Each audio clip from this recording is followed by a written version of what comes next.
You left the room feeling worse than when you arrived. Not because anything went wrong, not because someone said something cruel.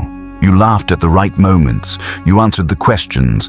You were present enough that nobody noticed anything. But on the way home, or the moment the door closed, something dropped inside you. A specific kind of emptiness. Not the emptiness of loneliness. Something quieter. Something that only appears after people. And the worst part isn't the feeling. The worst part is that you can't explain it to anyone. Because from the outside, you were fine. In 1913, Carl Jung sat alone in his study in Küsnacht, Switzerland. He had just ended his friendship with Sigmund Freud. Not quietly, publicly, completely. His colleagues thought he had lost his mind. His reputation was collapsing. Letters stopped arriving. Invitations disappeared. He had spent years performing the version of himself that Freudian psychology required, agreeing where he disagreed, softening what he actually believed, editing his deepest ideas to remain acceptable inside a circle that could not contain them. And when he finally stopped performing, the silence was deafening. He described that period as a confrontation with the unconscious, a descent into something he didn't fully understand yet. But what he found in that silence changed everything he believed about why people suffer. Jung discovered that the most exhausting thing a human being can do is not hard work. It is the daily performance of a self you are not. If this already feels familiar, like this video now. Because what Jung found next is the part nobody prepares you for. Jung called it the persona, the mask every person constructs to move through the world. Not a lie, exactly. More like a careful selection. The version of yourself that is safe enough for the room you're entering. And here is what he noticed that nobody talks about openly. The persona is not built once. It is rebuilt every single time you walk into a room. Think about the last social situation that left you feeling hollow. Before you even arrived, something in you was already calculating how much of your actual opinion is safe here, whether your sense of humor will land or alienate, how deep you can go before you watch their eyes glaze, whether your ambition will be admired or quietly resented, whether your anger, the real kind, not the polite kind, has any place in this conversation at all. Whether the part of you that thinks too much, feels too deeply, notices too clearly, whether that part gets to come tonight, and almost always. The answer is no. So you leave it outside, your intelligence, toned down so nobody feels threatened, your anger, compressed into something more socially acceptable, your ambition, hidden because visible ambition makes certain people uncomfortable, your strangeness, the parts of you that don't fit cleanly into any category. All of it left outside the room, and you walk in carrying the edited version. Stay with this for a moment, because here is where it gets uncomfortable. The emptiness you feel after people is not caused by them. It is caused by the distance between who you performed and who you actually are. You didn't lose energy to the conversation. You lost it to the gap.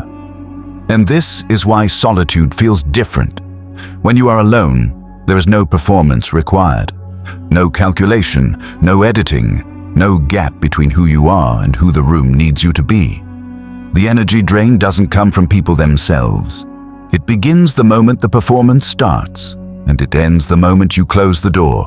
That is why an evening alone can leave you feeling more restored than a room full of people who supposedly know you. They don't know you. They know the version you decided was safe enough to bring.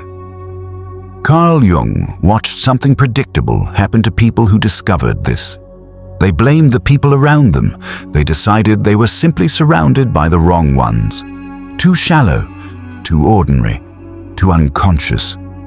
If they just found deeper people, more aware people, the emptiness would stop. Some of them spent years searching. New cities, new circles, new relationships, and Jung said something about this that is genuinely hard to hear. The emptiness followed them, not because the new people were also wrong, because the habit had become automatic. The calculation, how much of myself is safe here, was no longer a conscious decision. It happened before the conversation started, before the person had even shown them who they were. The mask went on automatically now, like a reflex. And here is the moment Jung identified as the most dangerous point in a person's psychological life. When the persona becomes so habitual that you stop noticing you're wearing it. When you sit across from someone who might actually be able to handle the real version of you, and you edit yourself anyway. Not because the situation requires it, because you no longer know how not to. So ask yourself, and don't answer too quickly. When was the last time someone saw your actual anger? Not the managed version, the real one. When did you last let someone witness your ambition without immediately softening it? When did you last say the thing you actually thought, the deep, uncomfortable, specific thing, without first checking whether the room could handle it?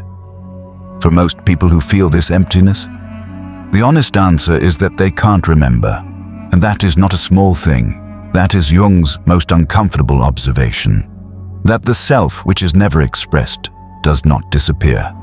It accumulates, quietly, like pressure behind a door that hasn't been opened in years, and eventually, you stop feeling empty only after people. You start feeling empty always.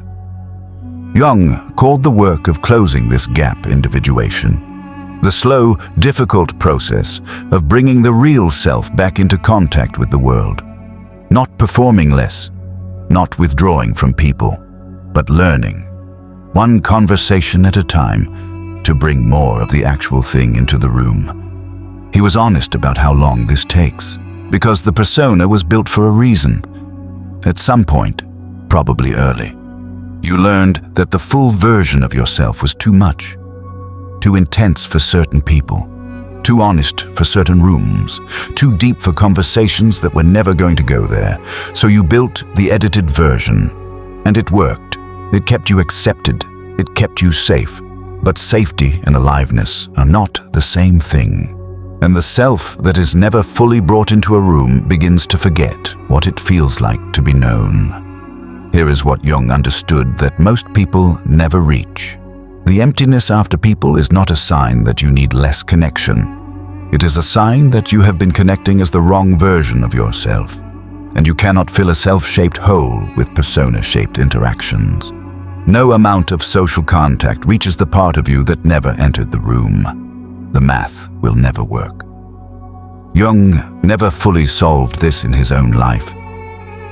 After 1913, after the silence, after the descent, he spent years learning to bring his actual self into rooms that had previously required a performance.